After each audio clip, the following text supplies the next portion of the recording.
Muslim community ഇവിടെയുള്ളൊരു സാമൂഹ്യ ജനവിഭാഗമാണ്, പിന്നോക്ക ജനവിഭാഗമാണ്. അവർക്ക് അർഹതപ്പെട്ടതുപോലും ചോദിക്കാൻ പറ്റാത്ത ഒരു സാമൂഹ്യ അന്തരീക്ഷം ഇതുവഴി സൃഷ്ടിക്കപ്പെടുന്നു എന്നുള്ളതാണ് ഇതിൻ്റെ ഏറ്റവും വലിയ പരിണിതിയായി നമ്മൾ മനസ്സിലാക്കുന്നത്.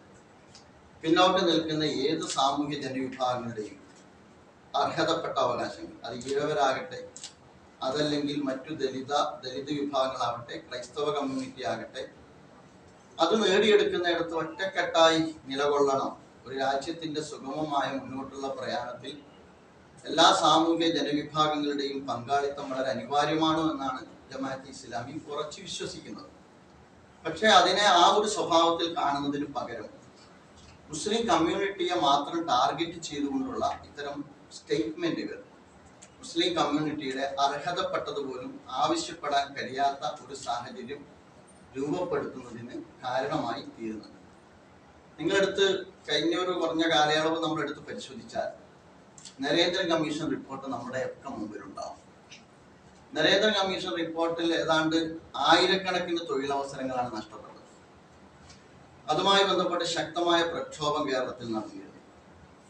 നരേന്ദ്രൻ കമ്മീഷൻ റിപ്പോർട്ടിൽ പുറത്തു കൊണ്ടുവന്ന ബാക്ക്ലോഗ് നികത്തുക എന്ന് പറഞ്ഞുകൊണ്ട് അത് ഏറ്റവും കൂടുതൽ തൊഴിലവസരം നിഷേധിക്കപ്പെട്ട കമ്മ്യൂണിറ്റി മുസ്ലിം കമ്മ്യൂണിറ്റിയാണ്. 7000-ലധികം തൊഴിലവസരങ്ങളാണ് അതിൽ നിഷേധിക്കപ്പെട്ടിട്ടുണ്ടായിരുന്നത്. മറ്റ് കമ്മ്യൂണിറ്റികളും അതിലുണ്ടായി. അതിനുശേഷം നരേന്ദ്രൻ കമ്മീഷൻ റിപ്പോർട്ടിന്റെ അടിസ്ഥാനത്തിൽ ഒരു പാക്കേജ് വന്നു.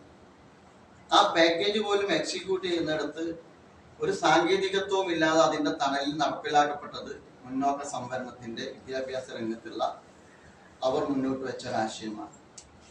മറ്റു റൊട്ടേഷൻ ഉൾപ്പെടെയുള്ള കാര്യങ്ങളിൽ ഒരുപാട് സങ്കീർണതകൾ പിന്നീട് നമ്മൾ അഭിമുഖീകരിച്ചു. അത് കഴിഞ്ഞ് ഇപ്പൊ നമുക്കറിയാം Paloli committee report, Sachar committee റിപ്പോർട്ടിന്റെ തുടർച്ചയായിട്ടാണ് പാലോളി കമ്മിറ്റി റിപ്പോർട്ട് വന്നത്. പാലോളി കമ്മിറ്റി റിപ്പോർട്ട് ഒരുപാട് പദ്ധതികൾ മുന്നോട്ട് വെച്ചിട്ടുണ്ടായിരുന്നു. മൈനോറിറ്റി വികസന കോർപ്പറേഷൻ, ന്യൂനപക്ഷ വികസന കോർപ്പറേഷൻ അതിന്റെ ഭാഗമായി നിലവിൽ വന്നതാണ്. 80-20 എന്ന സ്വഭാവത്തിൽ അതിൽ സ്കോളർഷിപ്പ് നിലവിൽ വന്നതാണ്. പക്ഷേ അതും അട്ടിമറിക്കപ്പെട്ടു.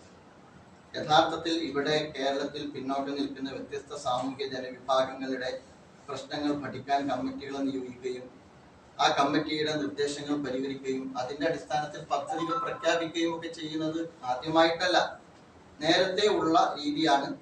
പക്ഷേ ഈ പറയുന്ന പാലോളി കമ്മിറ്റി റിപ്പോർട്ടുമായി ബന്ധപ്പെട്ടുള്ള തുടർ നടപടികൾ നമ്മൾ പരിശോധിച്ച് നോക്കിക്കഴിഞ്ഞാൽ അതും അട്ടിമറിക്കപ്പെടുന്ന സാഹചര്യമാണ് ഉണ്ടായത്.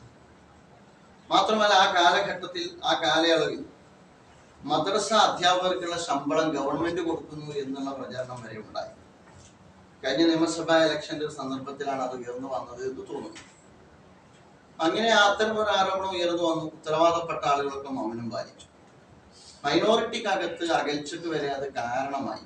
ഒരു ജനവിഭാഗത്തിനകത്ത് മതപഠനത്തിന് ഗവൺമെന്റ് ഖജനാവിൽ നിന്ന് ശമ്പളം കൊടുക്കുന്നു എന്ന് പറയുന്ന സ്വഭാവത്തോടു കൂടിയുള്ള പ്രചരണമാണ് വന്നത്.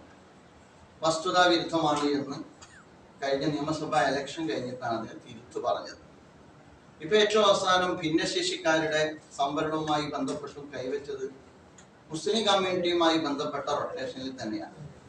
ഇങ്ങനെ കഴിഞ്ഞ നാളുകളിൽ നമ്മുടെ മുമ്പിലുള്ള അനുഭവങ്ങൾ എന്ന് പറയുന്നത് ജനസംഖ്യാനുപാതികമായ പ്രാതിനിധ്യം അനുഭവിക്കുന്നിടത്ത് പിന്നോക്ക ജനവിഭാഗം എന്നുള്ള അർത്ഥത്തിൽ മുസ്ലിം കമ്മ്യൂണിറ്റിയുടെ ഒരുപാട് തൊഴിലവസരങ്ങൾ നഷ്ടപ്പെട്ടതിന്റെ കണക്കാണ് കേരളീയ സമൂഹത്തിന് മുമ്പാകെയുള്ളത്.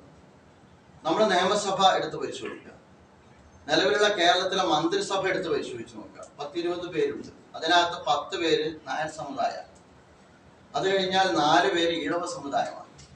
അത് കഴിഞ്ഞാൽ 3 പേര് ക്രൈസ്തവ സമുദായമാണ്.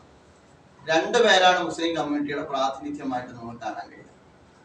ഇപ്പോൾ കേരളത്തിൽ നിന്ന് 20ഓളം MP വിജയിച്ചു. അതിൽ മുസ്ലിം പ്രാതിനിധ്യം എന്ന് പറയുന്നത് 3ആണ്.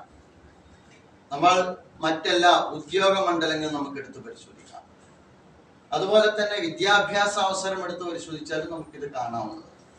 തെക്കൻ കേരളത്തിൽ നമുക്കറിയാവുന്നതുപോലെ ധാരാളക്കണക്കിന് സീറ്റ് ഒഴിഞ്ഞു കിടക്കുമ്പോൾ ഇപ്പോഴും മലബാറിൽ നല്ല മാർക്ക് വാങ്ങി ജയിക്കുന്ന വിദ്യാർത്ഥികൾക്ക് പഠിക്കാൻ അതിനനുസരിച്ചുള്ള അവസരങ്ങൾ ഇല്ല എന്നത് നമ്മൾ അനുഭവിക്കുന്ന ഒരു പ്രശ്നമാണ്.